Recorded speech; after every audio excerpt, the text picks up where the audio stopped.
पालघर से एक हैरान कर देने वाला मामला सामने आया। पालघर जिले में एक ही परिवार की 3 लोगों की लाश मिली है, वो भी घर के बाहर ताला लगा हुआ था। नमस्कार दोस्तों, मेरा नाम है ब्रिजेश यादव, फिर हाजिर हूँ क्राइम स्टोरी श्रृंखला के एक नए एपिसोड में। आप लोगों को बता दूं, पालघर जिले की वाड़ा के नेहरोली गांव में शुक्रवार को हड़कंप मच गया जब एक ही परिवार के 3 लोगों की लाश घर के अंदर मिली और बाहर से दरवाजा बंद था। इस केस की शुरुआत होती है, एक नेहरोवाली गांव में एक परिवार रहता था। परिवार में एक बुजुर्ग दंपत्ति रहते थे और उनकी एक विकलांग बेटी रहती थी।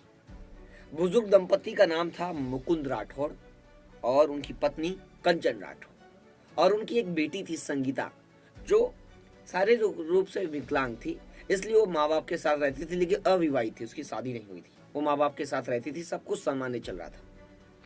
और उनका एक बेटा है पंकज। पंकज पालघर जिले के विरार में रहता है, काम धंधा करता है और पैसे माँ बाप को बेचता था और माँ बाप से रोज हालचाल लेता था रात में। लेकिन अचानक 17 अगस्त की रात को उसका फोन नहीं लगता है। यानी जब वो अपने माँ बाप को फोन लगाता है, अपनी बहन को फोन लगाता है, तो फोन का रिस्पॉन्स कोई नहीं देता है, फोन कोई नहीं उठाता है। उसके बाद हर बार उसने कांटेक्ट करने की कोशिश की। 2-3 दिन तक, लगभग 5 से 6 दिन तक उसने संपर्क करने की माँ बाप और अपनी बहन से कोशिश की, लेकिन कोई संपर्क नहीं हो पाया। जब संपर्क नहीं हो पाया तब उसने सोचा कि कुछ ना कुछ गड़बड़ है। माता पिता कहाँ हैं, क्या हाल में हैं, कुछ पता नहीं है, क्योंकि 19 तारीख को रक्षाबंधन का त्योहार भी था, 19 अगस्त को, और 17 अगस्त से वो फोन कर रहा है। अपनी बहन को भी फोन किया, लेकिन कुछ अता पता नहीं चल रहा है। फिर उसने क्या किया, कुछ लोगों के साथ तय किया कि मैं अपने गांव वाड़ा जाऊंगा, जहां मेरे बाप माँ रहते हैं। उसने तय करने के बाद कुछ लोगों के साथ लगभग 23 से 24 किलोमीटर का सफर तय किया और तुरंत घर पहुंचा, जहां घर के बाहर ताला लगा हुआ था। जब वो देखा तो हैरान रह गया। फिर उसने सोचा, जो अपने उसके रिश्तेदार हैं उन्होंने वो बुलाया और सोचा ताला तोड़ते हैं। ताला तोड़ा। ताला तोड़ते बहुत कस दुर्गंध आ रही थी, यानी असहनीय बदबू आ रही थी, जिसे कोई भी बर्दाश्त नहीं कर पाएगा। इतनी गंदी, जैसे कुछ बड़ा जानवर मरा हो।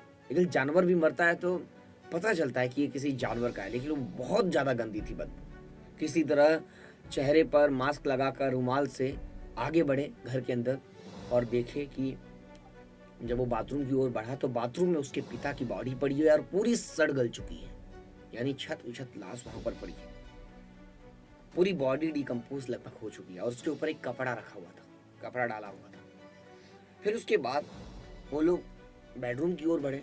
बेडरूम में एक बॉक्स था लकड़ी का, और उस लकड़ी की बॉक्स में उसकी बहन संगीता और उसकी माँ कंचन की बॉडी पड़ी हुई थी। इस सारा दृश्य देखकर उसके रोंगटे खड़े हो गए और पूरे इलाके में सनसनी फैल गई। और फिर वहां पर मौजूद लोगों ने पुलिस को इन्फॉर्म किया। मौके पर कंट्रोल रूम से फोन करने के बाद वहां पर पुलिस की टीम पहुंची, पालघर पुलिस की टीम पहुंची और जांच शुरू की।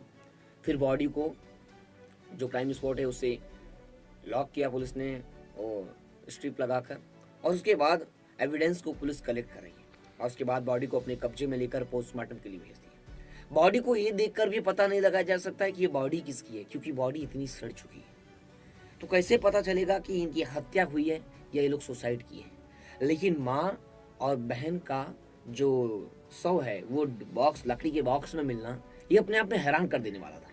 अगर सुसाइड होगा तो लकड़ी के बॉक्स में कैसे जाएगा, ये भी हैरान कर देने वाला मामला था। इसलिए पुलिस को कहीं ना कहीं लग रहा है कि इस केस में मर्डर हुआ है। अब मर्डर कौन करेगा, क्या पता पिता ने मर्डर किया हो, पॉसिबिलिटी है पिता ने मर्डर करके सुसाइड कर लिया हो। लेकिन पिता अगर सुसाइड करेंगे तो उनके ऊपर कपड़ा कौन डालेगा, उनकी बॉडी के ऊपर, और उसके बाद ये तीनों मिलकर सुसाइड या मर्डर करेंगे, जो भी घर के अंदर करेंगे, तो बाहर से ताला कौन बंद करेगा। एक के बाद एक जो बातें वो क्लियर नहीं हो पा रही है पुलिस को। पुलिस ने 103 जो बीएनएस की धारा है उसके तहत मर्डर का मामला और साक्ष्य मिटाने के धाराओं के तहत मामला दर्ज कर इस केस में जांच कर रही है, क्योंकि ये मामला काफी बड़ा दिख रहा है। 3 लोगों की हत्या, घर के बाहर से ताला बंद, लोगों को पता ही नहीं है कि इस घर में कोई है या नहीं। जब बेटा अपने माँ बाप और अपनी बहन से जब उसका कांटेक्ट नहीं हो पाया तो वो वहाँ घर गया और ये सब मामला सामने आया। अब पुलिस इस केस में जांच कर रही है। अब देखना होगा कि इस केस में क्या नया एंगल और क्या नया मोड़ देखने को मिलता है और पूरी कहानी क्या होगी। तो हमारे साथ लगातार बनिए, देखते रहिए हमारे साथ मेट्रो सिटी समाचार।